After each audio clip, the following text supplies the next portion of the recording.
Hi all, welcome to bio class. ഇന്ന് നമ്മൾ discuss ചെയ്യാൻ പോകുന്നത് ഫിറമോണുകളെ കുറിച്ചാണ്. ഫിറമോണുകൾ എന്ന് പറഞ്ഞാൽ എന്താണ്, വ്യത്യസ്ത തരം ഫിറമോണുകൾ ഏതൊക്കെയാണ്, ഫിറമോൺസിന് ഉദാഹരണങ്ങൾ എന്തൊക്കെയാണ്, അവയുടെ പ്രധാന ധർമ്മങ്ങൾ എന്തൊക്കെയാണ്, ഈ കാര്യങ്ങളൊക്കെ നമ്മൾ ഇന്നത്തെ ഈ ഒരു ക്ലാസ്സിൽ ഡിസ്കസ് ചെയ്യുന്നുണ്ട്. അപ്പോൾ ക്ലാസ് കാണാൻ എല്ലാവരും കറക്റ്റായിട്ട് നോട്ട്സും കൂടി എഴുതാനായിട്ട് പ്രത്യേകം ശ്രദ്ധിക്കാം. നമ്മുടെ ചാനൽ ഇതുവരെ സബ്സ്ക്രൈബ് ചെയ്യാത്തവരുണ്ടെങ്കിൽ താഴെയുള്ള സബ്സ്ക്രൈബ് ബട്ടൺ ഒന്ന് ക്ലിക്ക് ചെയ്ത് ചാനൽ മറക്കാതെ ഒന്ന് സബ്സ്ക്രൈബ് ചെയ്യുക. അതോടൊപ്പം ബെല്ലൈക്കൺ എനേബിൾ ചെയ്ത് ഓൾ എന്ന ഓപ്ഷൻ സെലക്ട് ചെയ്ത് കഴിഞ്ഞാൽ വീഡിയോസ് അപ്ലോഡ് ചെയ്യുമ്പോൾ തന്നെ നിങ്ങൾക്ക് നോട്ടിഫിക്കേഷൻസ് ലഭിക്കുന്നതായിരിക്കും. അപ്പോൾ നമുക്ക് നമ്മുടെ ക്ലാസ് സ്റ്റാർട്ട് ചെയ്യാം. ഫിറമോണുകൾ. ഫിറമോൺസ് എന്ന് പറഞ്ഞാൽ നിങ്ങൾ കേട്ടിട്ടുണ്ടായിരിക്കും അല്ലേ? അതായത് മറ്റ് ഇണകളെ ആകർഷിക്കുന്നതിന് വേണ്ടിയിട്ടും ഒക്കെയാണ് ഫിറമോണുകൾ ഉപയോഗിക്കുന്നത് എന്നുള്ള കാര്യം നിങ്ങൾക്ക് അറിയുന്നതാണ്. അപ്പൊ നമുക്കറിയാം, ഹോർമോണുകൾ എന്ന് പറഞ്ഞാൽ നമ്മുടെ ശരീരത്തിന്റെ ഉള്ളിലാണ് സ്രവിക്കപ്പെടുന്നത് അല്ലെ? ഹോർമോൺസ് ശരീരത്തിന്റെ ഉള്ളിലാണ് അവ സ്രവിക്കുന്നത്. എന്നാൽ ഇവിടെ ഫിറമോണുകളുടെ പ്രത്യേകത എന്താണ്? ഇവ രാസവസ്തുക്കളാണ്. പക്ഷെ ഇവ എവിടേക്കാണ് സ്രവിക്കുന്നത്? ശരീരത്തിന്റെ പുറമേക്കാണ് സ്രവിക്കുന്നത്. ചില ജന്തുക്കൾ ശരീരത്തിന്റെ പുറമേക്ക് സ്രവിക്കുന്ന രാസവസ്തുക്കളാണ് ഫിറമോണുകൾ. ഫിറമോണുകൾ എന്ന് പറഞ്ഞാൽ എന്താണ്? ചില ജന്തുക്കൾ ശരീരത്തിന്റെ പുറമേക്ക് സ്രവിക്കുന്ന രാസവസ്തുക്കളാണ് ഫിറമോണുകൾ. ക്ലിയർ അല്ലേ? അപ്പൊ ആരാണ് ഈ ഫിറമോണുകൾ ആദ്യമായിട്ട് കണ്ടെത്തിയത് എന്നുള്ള കാര്യം ഒന്ന് നോക്കാം. സയന്റിസ്റ്റിന്റെ പേര് വളരെ ഇമ്പോർട്ടന്റ് ആണ്. ഫിറമോണുകൾ ആദ്യമായി കണ്ടെത്തിയത് അഡോൾഫ് ബട്ടനന്റ് എന്ന് പറയുന്ന ശാസ്ത്രജ്ഞനാണ്. ഇദ്ദേഹത്തിന്റെ പേര് വളരെ ഇമ്പോർട്ടന്റ് ആണ്, ഓർത്തു വെക്കുക. ഇദ്ദേഹം ആദ്യമായിട്ട് കണ്ടെത്തിയ ഫിറോമോൺ ആണ് ബോംബിക്കോൾ. പേരോർത്ത് വെക്കുക. ആദ്യമായി കണ്ടെത്തിയ ഫിറോമോൺ ഏതാണ്? ബോംബിക്കോൾ എന്ന് പറയുന്ന ഫിറോമോൺ ആണ്. ഓക്കെ, അപ്പോൾ ഇദ്ദേഹത്തിന്റെ പേര് ഓർത്തു വെക്കുക. അതുപോലെ തന്നെ ആദ്യമായി കണ്ടെത്തിയ ഫിറോമോൺ ഏതാന്നുള്ളതും കൂടി ഒന്ന് ഓർത്തു വെക്കുക. ഇനി ഇവിടെ ഓർക്കേണ്ട മറ്റൊരു ഇമ്പോർട്ടന്റ് ആയിട്ടുള്ള പോയിന്റ് ആണ്, ഫിറോമോണുകൾക്ക് ഈ ഒരു നാമം നിർദ്ദേശിച്ചത്, ഫിറമോൺസ് എന്നുള്ള ഈ ഒരു ടേം ആദ്യമായിട്ട് കോയിൻ ചെയ്ത സയന്റിസ്റ്റ് ആണ് പീറ്റർ കാൾസണും മാർട്ടിൻ ലഷറും. ഇവിടെ രണ്ട് സയന്റിസ്റ്റുകളുടെ പേര് നമുക്ക് ഓർക്കാനുണ്ട്, പീറ്റർ കാൾസണും അതുപോലെ തന്നെ മാർട്ടിൻ ലഷറും. ഓക്കെ, അപ്പൊ മാറിപ്പോവരുത്. ഫിറമോൺസ് ആദ്യമായിട്ട് കണ്ടെത്തിയത് ആരാണ്? അഡോൾഫ് ബട്ടനന്റ് എന്ന് പറയുന്ന സയന്റിസ്റ്റ് ആണ്. എന്നാൽ ഈ ഫിറമോൺസിന് ഈ ഒരു പേര് നിർദ്ദേശിച്ചത്, ഫിറമോൺസ് എന്നുള്ള ഒരു ടേം ആദ്യമായിട്ട് ഉപയോഗിച്ചത് പീറ്റർ കാൾസണും മാർട്ടിൻ ലഷറുമാണ്. അപ്പോൾ ഇത്രയേ ഉള്ളൂ. ചില ജന്തുക്കൾ ശരീരത്തിന്റെ പുറമേക്ക് സ്രവിക്കുന്ന രാസവസ്തുക്കളാണ് ഫിറമോണുകൾ. കണ്ടെത്തിയത് ആരാന്ന് പഠിക്കുക. അതുപോലെ തന്നെ ഈ ഒരു ടേം ആദ്യമായിട്ട് ഉപയോഗിച്ചത് ആരാന്നുള്ളത് പഠിക്കുക. ആദ്യമായി കണ്ടെത്തിയ ഫിറമോൺ ഏതായിരുന്നു? ബോംബിക്കോൾ ആണ് എന്നുള്ള കാര്യം ഇവിടെ ഓർക്കുക. പിന്നെ ഇവിടെ മറ്റൊരു പോയിന്റ് പറയാനുള്ളത്, പ്രധാനമായിട്ടും ഫിറമോണുകൾ ഉപയോഗിക്കുന്നത് ആശയവിനിമയം നടത്തുന്നതിന് വേണ്ടിയിട്ടാണ്. ഓക്കെ, പ്രധാനമായിട്ടും ഫിറമോണുകൾ ഉപയോഗിക്കുന്നത് എന്തിനു വേണ്ടിയിട്ടാണ്? ആശയവിനിമയം നടത്തുന്നതിന് വേണ്ടിയിട്ടാണ്. അതുപോലെ തന്നെ ചിതൽ, തേനീച്ച എന്നീ ജീവജാലങ്ങളൊക്കെ കോളനി ആയിട്ടാണ് ജീവിക്കുക എന്ന് നമുക്കറിയാം അല്ലെ? അപ്പൊ ഈ ഒരു കോളനി ആയിട്ട് ഇവരെ ജീവിക്കാൻ സഹായിക്കുന്ന രാസവസ്തുക്കളാണ് ഫിറമോണുകൾ. പല കാര്യങ്ങൾക്കും വേണ്ടി ഫിറമോണുകൾ ഇവരെ ഹെൽപ്പ് ചെയ്യുന്നുണ്ട്. ഫിറമോണുകളുടെ പ്രധാന ഫങ്ഷൻസ് ആണ് അടുത്തതായിട്ട് നമുക്ക് നോക്കാനുള്ളത്. നമ്മൾ ആദ്യം പറഞ്ഞു ആശയവിനിമയം നടത്തുന്നതിന് വേണ്ടിയിട്ടാണ് ഫിറമോണുകൾ ഉപയോഗിക്കുന്നത് നമ്മൾ പറഞ്ഞു അല്ലേ? അപ്പോൾ എന്തിനൊക്കെ വേണ്ടിയിട്ടാണ് ഇവർ ആശയവിനിമയം നടത്തുന്നത് ഈ ഒരു ഫിറമോൺസ് യൂസ് ചെയ്തുകൊണ്ട് എന്നുള്ള കാര്യം നമുക്കൊന്ന് നോക്കാം. അപ്പൊ ആദ്യം ഇവിടെ പറയുന്നത് ഇണയെ ആകർഷിക്കുന്നതിന് വേണ്ടിയിട്ടാണ്. ഓക്കെ, അതായത് മേറ്റിങ്ങിന് വേണ്ടിയിട്ടൊക്കെ ഇണയെ ആകർഷിക്കാനായി ഫിറമോണുകൾ ഉൽപ്പാദിപ്പിക്കുന്നുണ്ട്. ചില ജന്തുക്കൾ ഉൽപ്പാദിപ്പിക്കുന്നു? ഫിറമോൺ ഉൽപ്പാദിപ്പിക്കുന്നു.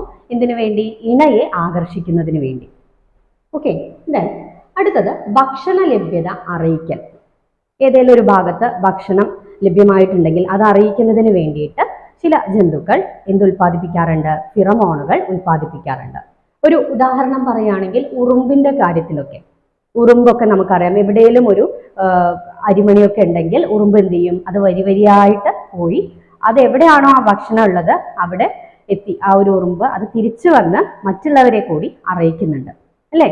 അത് തിരിച്ചു പോകുമ്പോൾ വേറെ ബാക്കിൽ ഒരുപാട് ഉറുമ്പുകൾ ഇങ്ങനെ പോകുന്നതായിട്ട് നമുക്ക് കാണാൻ സാധിക്കും. അപ്പൊ എന്താ ഇതിന് കാരണം? ഈ ഉറുമ്പ് എന്ത് ചെയ്യുന്നുണ്ട്? പുറമേക്ക്, ശരീരത്തിന്റെ പുറമേക്ക് ചില ഫിറമോണുകൾ ഉൽപ്പാദിപ്പിക്കുന്നുണ്ട്. അപ്പോൾ ഈ ഫിറമോണുകളുടെ മണം പിടിച്ചാണ് ബാക്കിയുള്ള ഉറുമ്പുകൾ ഇതിന്റെ പിന്നാലെ വരുന്നത്. ഓക്കെ, അപ്പോൾ ഭക്ഷണ ലഭ്യത അറിയിക്കുന്നതിന് വേണ്ടിയിട്ടും ഫിറമോണുകൾ സഹായിക്കുന്നുണ്ട്. സഞ്ചാരപാത നിർണ്ണയിക്കൽ, നമ്മൾ ഈ പറഞ്ഞ ഉദാഹരണം തന്നെ നമുക്ക് അവിടെ പറയാം അല്ലെ?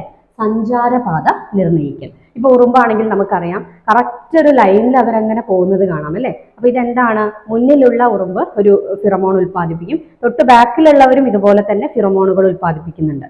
ഓക്കെ, അപ്പൊ അതിന്റെ ആ ഒരു സ്മെല്ല് പിടിച്ചിട്ടാണ് ഇവരെന്ത് ചെയ്യുന്നത്, ബാക്കിയുള്ളവരൊക്കെ ഇങ്ങനെ ആദ്യം പോകുന്ന ആളുടെ പിന്നാലെ പോകുന്നത് അല്ലെ. ഇപ്പൊ നമ്മൾ പെട്ടെന്ന് ആ ഉറുമ്പുകളുടെ ആദ്യം പോകുന്ന ഉറുമ്പുകളുടെ അല്ലെങ്കിൽ ഇടയിൽ വെച്ചിട്ട് നമ്മളന്ന് അവരെ ബ്ലോക്ക് ചെയ്യാന്ന് വിചാരിക്കുക, എന്തെങ്കിലും ഒരു വസ്തു ഉപയോഗിച്ചിട്ട് നമ്മൾ അവിടെ ബ്ലോക്ക് ചെയ്യാന്ന് വിചാരിക്കുക, ഇതിലൊന്ന് തടസ്സപ്പെടുത്തുക അവരുടെ സഞ്ചാരം. അപ്പൊ എന്ത് ചെയ്യും, ഇവര് വേറെ വഴിയിലൂടെ പോകുന്നത് കാണാം. അപ്പൊ ഒരു ഉറുമ്പ് മാത്രമാണോ പോവുക? അല്ല, കുറച്ച് കഴിഞ്ഞ് നോക്കിയാൽ അതും ഇതുപോലെ ലൈനായിട്ട് ഒരു പ്രത്യേക ഭാഗത്തേക്ക് സഞ്ചരിക്കുന്നതായിട്ട് നമുക്ക് കാണാൻ സാധിക്കും. ഓക്കെ അല്ലേ? അപ്പോൾ ഫിറമോണുകൾ എന്തിനെ സഹായിക്കുന്നുണ്ട്? സഞ്ചാരപാത നിർണ്ണയിക്കാനായിട്ട് സഹായിക്കുന്നുണ്ട്. ഇനി അടുത്തത് അപകട സാധ്യത അറിയിക്കൽ. എന്തെങ്കിലുമൊക്കെ അപകടങ്ങൾ ഉണ്ടായിട്ടുണ്ടെങ്കിൽ അപകടം നടന്നു എന്നുള്ളത് അറിയിക്കാനായിട്ടും ഫിറമോണുകൾ ഉപയോഗിക്കുന്നുണ്ട്. ഓക്കെ, അപ്പോൾ ഇത്രയും കാര്യങ്ങളൊന്ന് ഓർത്തു വയ്ക്കുക. ഫിറമോണുകളുടെ ഉപയോഗം എന്തൊക്കെയാണെന്ന് ഒരിക്കൽ കൂടി പറയാം. ഇണയെ ആകർഷിക്കാൻ സഹായിക്കുന്നുണ്ട്, അതുപോലെ ഭക്ഷണ ലഭ്യത അറിയിക്കാൻ സഹായിക്കുന്നുണ്ട്, സഞ്ചാരപാത നിർണ്ണയിക്കൽ, അപകട സാധ്യത അറിയിക്കൽ, ഇതിനൊക്കെ വേണ്ടിയിട്ട് ഫിറമോണുകൾ ഉപയോഗിക്കുന്നുണ്ട്. HSA നാച്ചുറൽ സയൻസിന്റെ ഓൺലൈൻ കോച്ചിങ് അവൈലബിൾ ആണ്. കോഴ്സിൽ ജോയിൻ ചെയ്യാൻ നിങ്ങൾക്ക് സ്ക്രീനിൽ കാണുന്ന മൊബൈൽ നമ്പറിൽ കോൺടാക്ട് ചെയ്യാം. നമ്മുടെ കോഴ്സിലൂടെ പ്രൊവൈഡ് ചെയ്യുന്നത് റെക്കോർഡഡ് വീഡിയോ ക്ലാസ്സുകളും PDF നോട്ട്സും ടെസ്റ്റ് സീരീസുമാണ്. മലയാളത്തിലുള്ള ക്ലാസ്സുകൾ തന്നെയാണ് നമ്മൾ പ്രൊവൈഡ് ചെയ്യുന്നത്. നമുക്കറിയാം കഴിഞ്ഞ എക്സാമിന് നമുക്ക് ഡിഗ്രി ലെവലിലുള്ള ക്വസ്റ്റ്യൻസ് ആണ് കൂടുതൽ ഉണ്ടായിരുന്നത്. ആ ഒരു രീതിയിൽ ഡീറ്റെയിൽ ആയിട്ടുള്ള ക്ലാസ്സുകൾ തന്നെയാണ് നമ്മൾ കൊടുക്കുന്നത്. കഴിഞ്ഞ HSA നാച്ചുറൽ സയൻസിന്റെ റാങ്ക് ലിസ്റ്റിൽ 1ാം റാങ്കും 3ാം റാങ്കും ഉൾപ്പെടെ മികച്ച റാങ്കുകൾ നമുക്ക് നേടിയെടുക്കാൻ സാധിച്ചിട്ടുണ്ട്. നമ്മുടെ 62 വിദ്യാർത്ഥികളാണ് കഴിഞ്ഞ HSA നാച്ചുറൽ സയൻസിന്റെ റാങ്ക് ലിസ്റ്റിൽ ഉൾപ്പെട്ടിട്ടുള്ളത്. പലരും ഇപ്പോൾ ജോലിയിൽ പ്രവേശിച്ചു കഴിഞ്ഞു. അപ്പോൾ നമ്മൾ നേരത്തെ തന്നെ ക്ലാസ്സുകളൊക്കെ സ്റ്റാർട്ട് ചെയ്തിട്ടുണ്ട്. 3 ബാച്ചുകൾ നമുക്ക് ഓൾറെഡി നിലവിലുണ്ട്. പുതിയൊരു ബാച്ച് കൂടി നമ്മൾ സ്റ്റാർട്ട് ചെയ്യുന്നു. കോഴ്സിൽ ജോയിൻ ചെയ്യാൻ നിങ്ങൾക്ക് സ്ക്രീനിൽ കാണുന്ന മൊബൈൽ നമ്പറിൽ കോൺടാക്ട് ചെയ്യാം. അപ്പോൾ അടുത്തതായിട്ട് നമ്മൾ നോക്കുന്നത് ഫിറമോണുകളുടെ ഉദാഹരണങ്ങളെ കുറിച്ചാണ്. ഓക്കെ, ആദ്യം പറയുന്നത് കസ്തൂരിമാൻ. കസ്തൂരിമാനിന്റെ ശരീരത്തിൽ നിന്നും പുറപ്പെടുവിക്കുന്ന ഫിറമോണുകളെ നമുക്ക് എന്ത് പറയാം? കസ്തൂരി എന്ന് പറയാം. ഓക്കെ, കസ്തൂരി. അതുപോലെ വെരുകിന്റെ ശരീരത്തിൽ നിന്നും പുറപ്പെടുവിക്കുന്ന അല്ലെങ്കിൽ സ്രവിക്കുന്ന ഫിറമോണുകളെ നമുക്ക് സിവറ്റോൺ എന്ന് പറയാം. സിവറ്റോൺ. ദെൻ പെൺ പട്ടുനൂൽ പുഴുവാണ് ബോംബിക്കോൾ എന്ന് പറയുന്ന ഫിറമോണുകൾ ഉൽപ്പാദിപ്പിക്കുന്നത്. നമ്മൾ നേരത്തെ പറഞ്ഞു അല്ലെ, ബോംബിക്കോളിന്റെ പ്രത്യേകത എന്താ? ആദ്യമായിട്ട് കണ്ടെത്തിയ ഫിറമോൺ ആണ് ബോംബിക്കോൾ. അപ്പൊ ഈ ഒരു ബോംബിക്കോൾ എന്നുള്ളത് പെൺ പട്ടുനൂൽ പുഴുവാണ് ഉൽപ്പാദിപ്പിക്കുന്നത്. ഓക്കെ, അപ്പൊ ഈ പോയിന്റ്സ് പ്രത്യേകമായിട്ടൊന്ന് നോട്ട് ചെയ്ത് പഠിക്കാം. ഇനി നമുക്ക് വ്യത്യസ്ത തരം ഫിറമോണുകളെ കുറിച്ച് നോക്കാം. പ്രധാനമായിട്ടും 3 തരം ഫിറമോണുകളാണുള്ളത്. പ്രധാനമായിട്ടും 3 തരത്തിലുള്ള ഫിറമോണുകളാണുള്ളത്. ഇതിൽ ആദ്യത്തേത് റിലീസർ ഫിറമോണുകൾ. ദെൻ പ്രൈമർ ഫിറമോണുകൾ, മുദ്രണ ഫിറമോണുകൾ. ഓക്കെ, ഇങ്ങനെ 3 തരത്തിലുള്ള ഫിറമോണുകളെ കുറിച്ചാണ് നമുക്ക് പഠിക്കാനുള്ളത്. സോ നമുക്ക് ആദ്യം റിലീസർ ഫിറമോണുകളെ കുറിച്ച് നോക്കാം. റിലീസർ ഫിറമോണുകളുടെ പ്രത്യേകത എന്ന് പറഞ്ഞാൽ ഒരു പ്രത്യേക കാര്യത്തിന് വേണ്ടിയിട്ട് വളരെ പെട്ടെന്ന് തന്നെ സ്രവിക്കുന്ന ഫിറമോണുകളാണ് റിലീസർ ഫിറമോണുകൾ. ഓക്കെ, വളരെ പെട്ടെന്ന് സ്രവിക്കുകയും വളരെ താൽക്കാലികമായി മാത്രം അതിന്റെ പ്രവർത്തനങ്ങൾ നിലനിൽക്കുകയുമാണ് ചെയ്യുന്നത്. ഓക്കെ, അപ്പോൾ റിലീസർ ഫിറമോണുകൾ എന്ന് പറഞ്ഞാൽ വളരെ പെട്ടെന്ന് സ്രവിക്കുകയും ചെയ്യും, പക്ഷെ അതിന്റെ പ്രതികരണങ്ങൾ താൽക്കാലികമായി മാത്രം നിലനിൽക്കുന്ന പ്രതികരണങ്ങളും ആയിരിക്കും. അത്തരം ഫിറമോണുകളാണ് റിലീസർ ഫിറമോണുകൾ എന്ന് പറയുന്നത്. ഇപ്പൊ റിലീസർ ഫിറമോണുകൾക്ക് ഉദാഹരണങ്ങൾ അല്ലെങ്കിൽ റിലീസർ ഫിറമോണുകൾ എന്ന് പറയുമ്പോൾ പലതരത്തിലുള്ള ഫിറമോണുകൾ ഇതിൽ വരുന്നുണ്ട്.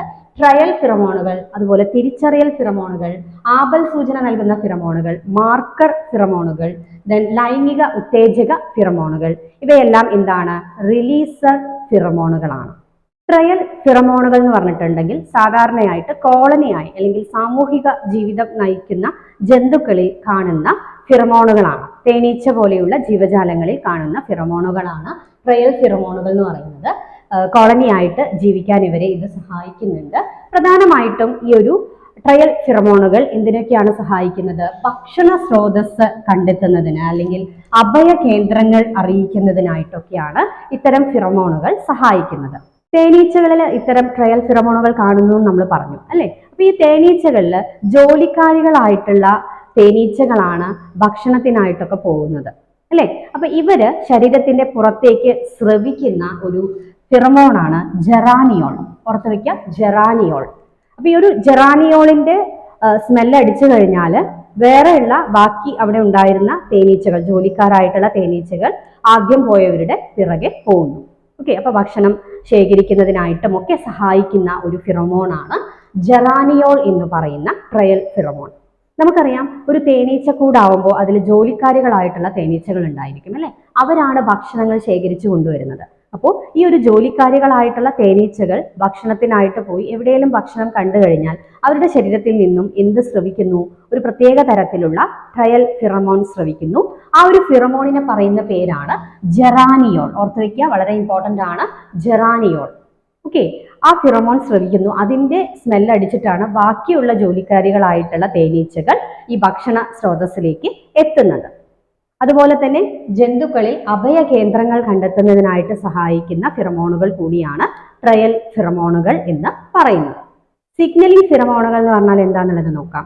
ഒരേ കോളനിയിൽ കാണപ്പെടുന്ന ജന്തുക്കൾ അല്ലെങ്കിൽ ഒരേ സ്പീഷ്യസിലുള്ള ജന്തുക്കളെ തമ്മിൽ തിരിച്ചറിയാൻ സഹായിക്കുന്ന ഫിറമോണുകളാണ് സിഗ്നലിംഗ് ഫിറമോണുകൾ. ഓക്കെ, ഒരേ കോളനിയിലോ അല്ലെങ്കിൽ ഒരേ സ്പീഷ്യസിലുള്ള ജന്തുക്കളെ പരസ്പരം തിരിച്ചറിയാൻ സഹായിക്കുന്ന ഫിറമോണുകളാണ് സിഗ്നലിംഗ് ഫിറമോണുകൾ എന്ന് പറയുന്നത്. ദെൻ ആപൽ സൂചന നൽകുന്ന ഫിറമോണുകൾ. നമുക്കറിയാം, ആപൽ സൂചന നൽകുന്ന ഫിറമോണുകൾ എന്ന് പറയുമ്പോൾ ആ പേരിൽ തന്നെയുണ്ട് അല്ലെ. അതായത് ഒരു പ്രത്യേക സ്പീഷ്യസിലോ അല്ലെങ്കിൽ ഒരു പ്രത്യേക കോളനിയിലോ ഉള്ള ആർക്കെങ്കിലും ഒരാൾക്ക് എന്തെങ്കിലും അപകടം സംഭവിച്ചു കഴിഞ്ഞാൽ, എന്തെങ്കിലും ആപത്തുണ്ടെങ്കിൽ അല്ലെങ്കിൽ എന്തെങ്കിലും അപകടകരമായ എന്തെങ്കിലും കാര്യങ്ങൾ തിരിച്ചറിയാൻ കഴിഞ്ഞാൽ അവയുടെ ശരീരത്തിൽ നിന്നും സ്രവിക്കുന്ന പ്രത്യേക തരം ഫിറമോണുകളാണ് ആപൽ സൂചന ഫിറമോണുകൾ എന്ന് പറയുന്നത്. ഓക്കെ, അപ്പൊ ഈ ഫിറമോണുകളുടെ സ്മെല്ല് അടിച്ചു കഴിഞ്ഞാൽ ആ ഒരു കോളനിയിലുള്ള മറ്റ് ജീവജാലങ്ങൾക്ക് എന്ത് മനസ്സിലാവും, അല്ലെങ്കിൽ മറ്റു ജന്തുക്കൾക്ക് എന്ത് മനസ്സിലാവും? ഒരു പ്രത്യേക ഭാഗത്ത് എന്തോ ഒരു ആപത്തുണ്ട് എന്നുള്ള കാര്യം തിരിച്ചറിയാൻ അവർക്കത് സഹായിക്കുന്നുണ്ട്. ഇനി അടുത്തതായി പറയുന്നത് മാർക്കർ ഫിറമോണുകളെ കുറിച്ചാണ്. മാർക്കർ ഫിറമോണുകൾ എന്ന് പറഞ്ഞാൽ അധീന പ്രദേശ പരിധി അടയാളപ്പെടുത്തുന്ന ഫിറമോണുകളാണ്. ടെറിട്ടറി അടയാളപ്പെടുത്താൻ ഉപയോഗിക്കുന്ന ഫിറമോണുകളാണ്. ഓക്കെ, അതായത് ജന്തുക്കൾ അവയുടെ അധീന പ്രദേശ പരിധി നിർണ്ണയിക്കാൻ അല്ലെങ്കിൽ അടയാളപ്പെടുത്താനായിട്ട് ഉപയോഗിക്കുന്ന ഫിറമോണുകളാണ് മാർക്കർ ഫിറമോണുകൾ എന്ന് പറയുന്നത്. ഒരിക്കൽ കൂടി പറയാം, സിഗ്നലിംഗ് ഫിറമോണുകൾ എന്ന് പറഞ്ഞാൽ പരസ്പരം തിരിച്ചറിയാൻ അല്ലെ, ഒരേ സ്പീഷ്യസിലുള്ളവയ്ക്ക് പരസ്പരം തിരിച്ചറിയാൻ സഹായിക്കുന്നു. ആപൽ സൂചന നൽകുന്ന ഫിറമോണുകൾ എന്ന് പറഞ്ഞാൽ അപകടങ്ങൾ ഉണ്ടായാൽ തിരിച്ചറിയാൻ സഹായിക്കുന്നു. മാർക്കർ ഫിറമോണുകൾ എന്ന് പറഞ്ഞാൽ അധീന പ്രദേശങ്ങൾ അടയാളപ്പെടുത്തുന്നതിനായിട്ട് സഹായിക്കുന്ന ഫിറമോണുകളാണ്, അല്ലെങ്കിൽ ടെറിട്ടറി അടയാളപ്പെടുത്താനായിട്ട് ജന്തുക്കൾ ഉപയോഗിക്കുന്ന ഫിറമോണുകളാണ് മാർക്കർ ഫിറമോണുകൾ. റിലീസർ ഫിറമോണുകളിൽ അവസാനമായിട്ട് പറയുന്നത് ലൈംഗിക ഉത്തേജക ഫിറമോണുകളെ കുറിച്ചാണ്. അതായത് ഇണയെ ആകർഷിക്കുന്നതിനായിട്ട് ശരീരത്തിൽ നിന്നും സ്രവിക്കുന്ന ഫിറമോണുകളാണ് ലൈംഗിക ഉത്തേജക ഫിറമോണുകൾ എന്ന് പറയുന്നത്. ഓക്കെ, ഇത് മേറ്റിങ്ങിനൊക്കെ സഹായിക്കുന്ന ഫിറമോണുകളാണ്. പ്രധാനമായിട്ടും 3 തരത്തിലുള്ള ഫിറമോണുകൾ ഉണ്ട് എന്ന് പറഞ്ഞു അല്ലെ. റിലീസർ ഫിറമോണുകൾ, പ്രൈമർ ഫിറമോണുകൾ, മുദ്രണ ഫിറമോണുകൾ. ഇതിൽ റിലീസർ ഫിറമോണുകളെ കുറിച്ച് നമ്മൾ ഡിസ്കസ് ചെയ്ത് കഴിഞ്ഞു. ഓരോന്നിന്റെയും പേരും അതിന്റെ ധർമ്മങ്ങളും നിങ്ങളൊന്ന് നോട്ട് ചെയ്യുക. ഇനി അടുത്തതായിട്ട് നമുക്ക് പറയാനുള്ളത് പ്രൈമർ ഫിറമോണുകളെ കുറിച്ചാണ്. നാഡി വ്യൂഹം, അതുപോലെ തന്നെ ഹോർമോൺ വ്യവസ്ഥകൾ എന്നിവയുടെ പ്രവർത്തനക്ഷമത കൂട്ടുന്നതിനായിട്ട് സഹായിക്കുന്നത് അല്ലെങ്കിൽ അവയെ പ്രവർത്തനക്ഷമമാക്കുന്നതിനായിട്ട് സഹായിക്കുന്ന ഫിറമോണുകളാണ് പ്രൈമർ ഫിറമോണുകൾ എന്ന് പറയുന്നത്. ഒരേ ജീവി വർഗത്തിലെ മറ്റ് അംഗങ്ങളിൽ നീണ്ടു നിൽക്കുന്നതോ സ്ഥിരമായതോ ആയിട്ടുള്ള മാറ്റങ്ങൾ, ശാരീരിക മാറ്റങ്ങൾ പതുക്കെ ഉണ്ടാക്കുന്ന ഫിറമോണുകളാണ് പ്രൈമർ ഫിറമോണുകൾ. ഒരിക്കൽ കൂടി പറയാം, ഒരേ ജീവി വർഗത്തിലെ മറ്റ് അംഗങ്ങളിൽ നീണ്ടു നിൽക്കുന്നതോ അതുപോലെ തന്നെ സ്ഥിരമായതോ ആയ ശാരീരിക മാറ്റങ്ങൾ വളരെ പതുക്കെ ഉണ്ടാക്കാൻ സഹായിക്കുന്ന ഫിറമോണുകളാണ് പ്രൈമർ ഫിറമോണുകൾ എന്ന് പറയുന്നത്. ഉദാഹരണം, വെട്ടുകിളികളുടെ കേസിൽ മച്ചുറേഷൻ ഫിറമോണുകൾ ഉണ്ട്, പക്വതാ ഫിറമോണുകൾ ഉണ്ട്. ഇത് പ്രൈമർ ഫിറമോണുകൾക്ക് ഉദാഹരണമാണ്. അതുപോലെ തേനീച്ചകളിൽ കാണുന്ന ഇൻഹിബിഷൻ ഫിറമോണുകളും പ്രൈമർ ഫിറമോണുകൾക്ക് ഉദാഹരണമാണ്. അപ്പൊ പ്രൈമർ ഫിറമോണുകളുടെ പ്രവർത്തനം എങ്ങനെയാണെന്നുള്ളതൊന്ന് പഠിക്കുക. അതായത് ഒരേ ജീവി വർഗത്തിലെ മറ്റ് അംഗങ്ങളിൽ സ്ഥിരമായതോ അതല്ലെങ്കിൽ നീണ്ടു നിൽക്കുന്നതോ ആയിട്ടുള്ള ശാരീരിക മാറ്റങ്ങൾ പെട്ടെന്ന് ഉണ്ടാക്കില്ല, വളരെ പതുക്കെ ഉണ്ടാക്കുന്ന ഫിറമോണുകളാണ് പ്രൈമർ ഫിറമോണുകൾ എന്ന് പറയുന്നത്. ഓക്കെ, ഉദാഹരണം വെട്ടുകിളിയിലും തേനീച്ചയിലും കാണുന്ന മച്ചുറേഷൻ ഫിറമോണുകളും അതുപോലെ തന്നെ തേനീച്ചയിൽ കാണുന്ന ഇൻഹിബിഷൻ ഫിറമോണുകളും ഇതിന് ഉദാഹരണമാണ്, പ്രൈമർ ഫിറമോണുകൾക്ക് ഉദാഹരണമാണ്. ഇനി അടുത്തതായി മുദ്രണ ഫിറമോണുകളെ കുറിച്ച് നോക്കാം. മുദ്രണ ഫിറമോണുകൾ എന്ന് പറയുമ്പോൾ ഇംപ്രിന്റിംഗ് ഫിറമോണുകളാണ്. ഓക്കെ, ഇത് സാധാരണയായിട്ട് ഇത്തരം ഫിറമോണുകൾ ശിശുക്കളുടെ നാഡീവ്യൂഹവുമായി പ്രവർത്തിക്കുന്ന ഫിറമോണുകളാണ്. ഓക്കെ, അതായത് അമ്മയും കുഞ്ഞും തമ്മിലുള്ള ആ ഒരു കണക്ഷൻ ചില ജീവജാലങ്ങളിൽ, ബേർഡ്സിലാണെങ്കിലും അതുപോലെ തന്നെ ചില റോഡൻസിൽ, റാറ്റിലൊക്കെ ഇത്തരം ഇംപ്രിന്റിംഗ് ഫിറമോണുകൾ കാണാറുണ്ട്. ഓക്കെ, ഇത് വളരെ കുഞ്ഞായിരിക്കുമ്പോൾ അല്ലെങ്കിൽ നവജാത ശിശുക്കളിൽ അവരുടെ അമ്മയെ തിരിച്ചറിയാനായിട്ടൊക്കെ ഇവരുടെ അമ്മയുടെ ശരീരത്തിൽ നിന്നും പുറത്തേക്ക് സ്രവിക്കുന്ന രാസവസ്തുക്കളാണ് ഇംപ്രിന്റിംഗ് ഫിറമോണുകൾ എന്ന് പറയുന്നത്. അപ്പോൾ നവജാത ശിശുക്കളായിരിക്കുമ്പോൾ തന്നെ ഇവർക്ക് എപ്പോഴും ഇവരുടെ അമ്മയുടെ പിറകെ പോകാനുള്ളൊരു ടെൻഡൻസി ഉണ്ടാവും അല്ലേ. അവർ അഡൾട്ട് ആവുന്നത് വരെ അവർ അമ്മയോട് ഒപ്പമാണ് ഇവരെപ്പോഴും കൂടെ ഉണ്ടാവുക. ഇത് എന്തിനുദാഹരണമാണ്? ഇംപ്രിന്റിംഗ് ഫിറമോണുകൾക്ക് ഉദാഹരണമാണ്. അതായത് ഇവരുടെ അമ്മമാരുടെ ശരീരത്തിൽ നിന്നും സ്രവിക്കുന്ന ചില രാസവസ്തുക്കൾ അതിൽ എന്തുണ്ടായിരിക്കും? ഇത്തരം ഇംപ്രിന്റിംഗ് ഫിറമോണുകൾ അടങ്ങിയിട്ടുണ്ടായിരിക്കും. ഓക്കെ, അപ്പോൾ എപ്പോഴും ഈ കുട്ടികൾ എപ്പോഴും അമ്മയുടെ കൂടെ തന്നെ ഉണ്ടാവുന്നു. ആ ഒരു അറ്റാച്ച്മെന്റ് അവിടെ വരാനുള്ള ആ ഒരു കാരണം എന്ന് പറയുന്നത് ഈ ഫിറമോണുകൾ ഉൽപ്പാദിപ്പിക്കുന്നത് കൊണ്ടുകൂടിയാണ് എന്ന് നമുക്ക് പറയാം. മനുഷ്യ ഫിറമോണുകളെ കുറിച്ചാണ് അടുത്തതായിട്ട് പറയാനുള്ളത്. നമുക്കറിയാം, മനുഷ്യ ഫിറമോണുകളെ കുറിച്ച് അത്രയേറെ കാര്യങ്ങളൊന്നും ഇതുവരെ കണ്ടെത്താൻ സാധിച്ചിട്ടില്ല. എന്നാലും ചില കാര്യങ്ങളൊക്കെ വിശ്വസിച്ച് പോകുന്നുണ്ട്, അത്രയേ ഉള്ളൂ. ഓക്കെ, അപ്പൊ മനുഷ്യ ഫിറമോണുകൾ എന്ന് പറയുമ്പോൾ അമ്മ ശിശു തമ്മിലുള്ള ബന്ധങ്ങൾ, അതുപോലെ തന്നെ ലൈംഗിക ആകർഷണം, ജോഡിയാക്കല്, ഈ കാര്യങ്ങൾക്ക് വേണ്ടിയൊക്കെ മനുഷ്യരുടെ ശരീരത്തിൽ നിന്നും സ്രവിക്കുന്ന രാസവസ്തുക്കളായിട്ടുള്ള ചില ഫിറമോണുകൾ ഉണ്ട് എന്ന് മാത്രമാണ് പറയുന്നത്. ഓക്കെ, അപ്പോൾ ഇത്തരം ഫിറമോണുകൾ അല്ലെങ്കിൽ ഇത്തരം രാസവസ്തുക്കൾ വിയർപ്പ് ഗ്രന്ഥി, സ്തനഗ്രന്ഥി, ഉമിനീർ ഗ്രന്ഥി, നാസിക ഗ്രന്ഥി എന്നീ ഭാഗങ്ങളിൽ നിന്നൊക്കെയാണ് സ്രവിക്കുന്നത് എന്നും പറയപ്പെടുന്നുണ്ട്. ഓക്കെ, കൂടുതൽ കണ്ടെത്തലുകളൊന്നും ഈ ഭാഗങ്ങളിൽ നടന്നിട്ടില്ല. അതുപോലെ തന്നെ മൂത്രത്തിലും വിയർപ്പിലും കണ്ണുനീരിലും യോനി സ്രവങ്ങളിലുമൊക്കെ ഇത്തരത്തിലുള്ള രാസവസ്തുക്കൾ, അതായത് ഫിറമോണുകൾ അടങ്ങിയിട്ടുണ്ടെന്ന് പറയപ്പെടുന്നു. ഓക്കെ, കോപ്പുലിൻ എന്ന് പറയുന്ന ഒരു ഫിറമോൺ ഉണ്ട്. അതായത് സ്ത്രീകളിൽ അണ്ടോൽപാദന സമയത്ത് ശരീരത്തിൽ നിന്നും പുറമേക്ക് സ്രവിക്കുന്ന ഫിറമോൺ ആയിട്ടുള്ള കോപ്പുലിൻ എന്ന് പറയുന്ന ഒരു ഫിറമോൺ ഉണ്ടെന്നും ആ ഫിറമോൺ പുരുഷനിൽ ലൈംഗികമായിട്ടുള്ള താല്പര്യത്തെ ഉത്തേജിപ്പിക്കുന്നു എന്നും അല്ലെങ്കിൽ ഈ ഒരു സ്ത്രീയിലേക്ക് ആകർഷിക്കുന്നതിനായിട്ട് ഈ കോപ്പുലിൻ സഹായിക്കുന്നു എന്നും കരുതപ്പെടുന്നു. ഓക്കെ, അപ്പൊ ഇത്രയും കാര്യങ്ങളാണ് നമുക്ക് ഹോർമോണുകളെ കുറിച്ച് പഠിക്കാനുള്ളത്. അടുത്ത ഒരു വീഡിയോ ക്ലാസ്സുമായി നമുക്ക് ഉടൻ തന്നെ കാണാം. ചാനൽ ഒന്ന് മറക്കാതെ സബ്സ്ക്രൈബ് ചെയ്യുക. അതോടൊപ്പം ക്ലാസ് ഇഷ്ടമായിട്ടുണ്ടെങ്കിൽ നിങ്ങളുടെ ഫ്രണ്ട്സിന് കൂടി ഒന്ന് ഷെയർ ചെയ്യുക. Okay, thank you.